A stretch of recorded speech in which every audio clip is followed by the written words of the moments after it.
Yo, what's going on, guys? Mush back at it with another video, here to go over some Steam news and updates. On top of that, a update on how a game is doing sales-wise. Very positive news as far as that's concerned. But as you guys might know, Steam has dropped, in my opinion, one of their greatest updates and features of all time in Steam families, essentially making it so within a family you can share your games. It makes it so a PC's digital library, a Steam digital library, is kind of like physical gaming in that you can share your games. I think it's pretty cool. It does have some certain limitations, you know, these things happen, but for what it offers, I think it's pretty damn good. But that came with a significant Steam client update with a lot of other changes and fixes, so I wanted to take you guys through that as well. And like I said at the top, we will talk a little bit about Space Marine 2 in a little bit, but a new Steam client update has been released and will be automatically downloaded. This client was re-released September 13th with an additional change that I'll mention in a little bit. But general fixes: Steam Families is now available for all users. For more info about Steam Families, they have a whole page up about that, and they have an FAQ page, so there you go. The friends list will now show a Steam Deck icon instead of a gamepad icon if the other user is playing on a Steam Deck. Nice little change there. Replace the friends list, a VR icon, with a new graphic that also matches the in-game or online friend state color. Improve startup and library performance for users with large libraries. Haven't really noticed anything as far as, you know, the startup being bad, but I always have Steam running and I don't really turn my PC off that often, so I guess it's just perpetually running, so it's not something I would notice.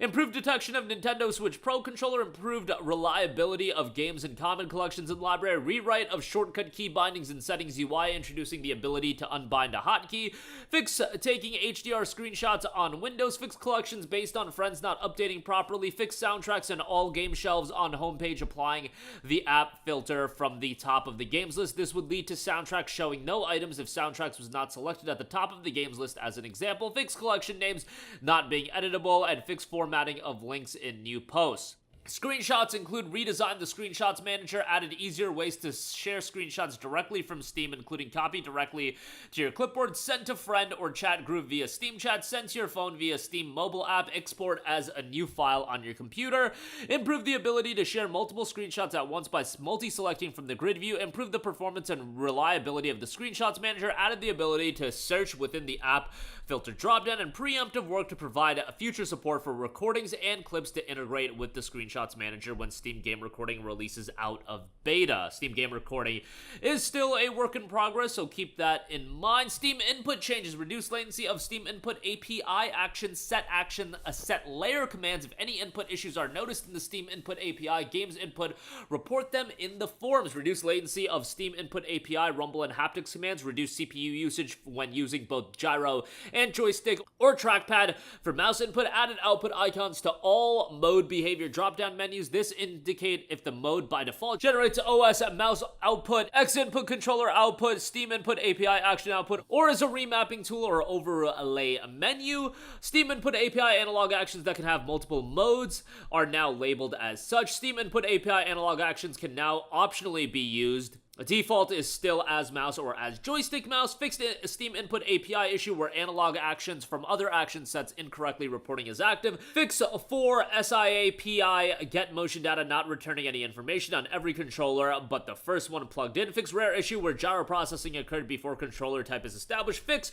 for trackpad as button behavior not displaying any glyphs. Fix gyro calibration and fix the bug where PlayStation controllers connected over Bluetooth could be shown as connected over USB. Some Steam VR fixes as well. Linux and Mac OS get some fixes as well. So outside of Steam Families, this is quite the sizable update, so most of you guys probably already downloaded it, just going through the changes. And Steam Families, again, the major addition, in my opinion, one of the greatest additions. And I know it's been available, like game sharing to an extent has been available, but this offering the ability to play a game while the other family member is playing a different game in your library, I think that's a game changer for all things concerned. I know as far as the IP address, that is a little bit of a limitation, and people in different countries and things of that nature, that is a little bit of a limitation, but overall, this is a fantastic addition in my opinion, and really makes the value proposition of PC gaming even better if you were somebody that, likes the element of sharing your games physically. I would always prefer to have a physical game over a digital game, like if all things were equal, but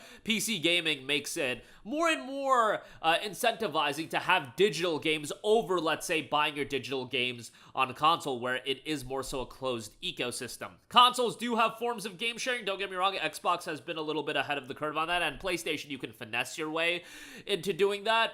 However, you also can't buy game keys from other e-tailers on console, so take it for what it's worth. Alright, moving on from that, here's an interesting note from Tim Willett. Tom Hollinshead, former CEO of id Software, and I believe that Space Marine 2 is the fastest selling game we've ever worked on, including all of the Quake, Doom, Wolfenstein, and Rage games over the years. I'm not too surprised that it's outsold Rage, and even Quake, but outselling Doom and the Wolfenstein titles, that is incredibly impressive. Like, Space Marine 1 was not this massive game release, and Warhammer 40k Space Marine 2 is probably the best-selling Warhammer 40k game of all time as well. This game has just been a gigantic success, and I know that people have their issues with the game, but I think it's an incredibly enjoyable game. Right now, as I'm recording this video, chilling at around 150,000 concurrent players, which, yes, it's no Pal World, it's no Black Myth Wukong at, millions of players, but over 100,000 players is still incredibly successful, and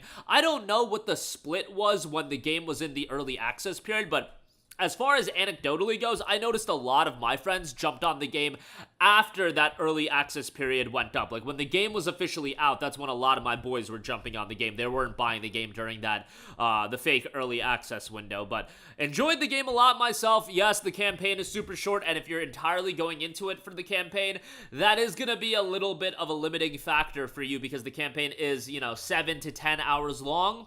It's a lot of fun playing through it with friends. There is an Operations PvE component that they're going to continue to add content to, and there is a PvP component in the Endless War, but I know a lot of people are just mainly looking to play the campaign, and that isn't going to get you the best amount of replayability out of the game. But I've said it before, and I get it that I am in a luxurious position where I literally got a copy of Space Marine 2 sent to me, so I didn't pay $60 for it, but I am all about some games being a little bit shorter, and not every game needs to be 40 to 50 hours. If you just look at it from the lens of its campaign component, yeah, $60 for a 7-hour campaign, probably a little bit too much on the other side. But again, you get PvE, you get PvP, you're gonna get content rollouts, and if you do want to get the game a little bit cheaper, I'd be remiss if I don't mention our good friends at Green Man Gaming, who do have the game 13% off for $52 and change. You don't pay tax either, so you'll get it a little bit cheaper. But I know for a lot of you guys, you want to get it for around the $20 to $30 range if you're just looking to play the campaign. But we've had multiplayer-oriented games. Like, look at a COD 4, one of the best-received games of all time. How long was that game's campaign? You can complete that in 6 to 7 hours as well, maybe even quicker than that. And Space Marine 2 offers replayability in the other areas of the gameplay. But that is going to do it for me. Again, Steam feature updates, obviously the biggest one being Steam Families, but a lot of fixes and tweaks there. And Space Marine 2 is doing incredibly well. I get people's issues with it, but yeah, get it a little bit discounted at GMG as well, and probably a gigantic success. Would make you wonder if they are going to do another title, and maybe it won't take 13 years for this one to come out. That's going to do it for me. Let me know all of your thoughts in the comments section down below. Thanks for watching, and I will catch you guys in the next one. Peace out. Hey, what's going on, guys? Mush here again. Hope you enjoyed the video. As you guys might know, YouTube's notification system is sometimes a little bit wonky, even if you're subscribed to the channel. Maybe you're not abundantly aware that I uploaded a video. To remedy that situation, make sure you hit the bell notification button. This way, whenever I upload a new video, and I try to upload as consistently as possible, you will be notified directly of the upload, and you can watch it as soon as it goes live. I would really appreciate if you guys hit that button so you can stay up to date with all of the content I'm posting. But as always, guys, thanks for watching, and I'll catch you guys in the next one. Peace out.